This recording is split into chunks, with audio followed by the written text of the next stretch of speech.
ரஜினியோட இன்ட்ரோடக்ஷன் பாத்தீங்களா? ஏதோ கட் பண்ணிட்டு இருக்க மாதிரி தானே காட்டுறாங்க.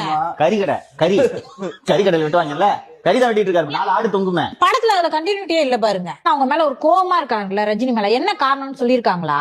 இந்த ஃபியூனரலுக்கு வராருல, வராதீங்க பாக்காதீங்க வெளியே போங்க சொல்றாங்களா, அதுக்கு என்ன காரணம் சொல்றாங்க? கடையில கறி வாங்க போகும்போது கறி போல வெறும் எலும்பா போட்டாங்க. காண்டாடி வாங்க வந்த வெறும் எலும்பா போட்டா வீட்டுல திட்டினாங்கன்னு சொல்லிட்டு அந்த கோபத்துல சாவுக்கு வரியா? ஆஃப்லைன்ல எதுக்கு வச்சிருந்தாரா 30 வருஷமா? நெட்வொர்க் கிடைக்கல போல மேம். 9 வருஷம் என்ன பண்ணிருந்தாரு? இல்லன்னா குழந்தைய எதுக்கு ரஜினின்னு ஒரு அப்பா இருக்காருன்னே தெரியாம எதுக்கு வளர்த்து வச்சிருக்காரு? அதுதான் சொல்லுங்க, நமக்கு புரிய வைக்கலையே மேம். சோபின் கிட்ட அவ்வளவு பணம் இருக்கு, அதை எடுத்துட்டு ஓடி இருந்தாலே நல்லா இருக்கலாம். 8 வருஷமா அங்க என்னத்துக்கு உட்காந்துட்டு இருக்கான்னு தெரியல.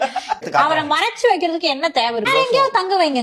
ஏங்க ஒரே ரூம்ல உட்கார வச்சுட்டு பார்க்கவே கூடாதுன்னா அவர் என்ன ரொம்ப ஃபேமஸான ஒரு ஏதாவது சிக்கலுக்குரிய நபரா?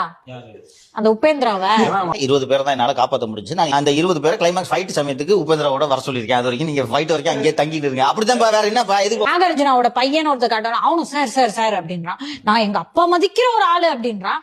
ஆனா இவர் நடுவுல தான் வந்திருக்காரு, இவர் யாருன்னே தெரியாது. ஓகே, ஆட்டை திருடி வெளிநாட்டுக்கு அனுப்புற மாதிரி இருந்தாலும் அதெல்லாம் வந்து பிளைட்ல அனுப்பணும். ஆமா சார், கரெக்டா? ஆட்டை திருடி நீ கப்பல்ல இன்னொரு ஊருக்கு அனுப்பிச்ச நான் தின்னாலியாவது மாச கணக்குல போவியா? என்ன யா வந்த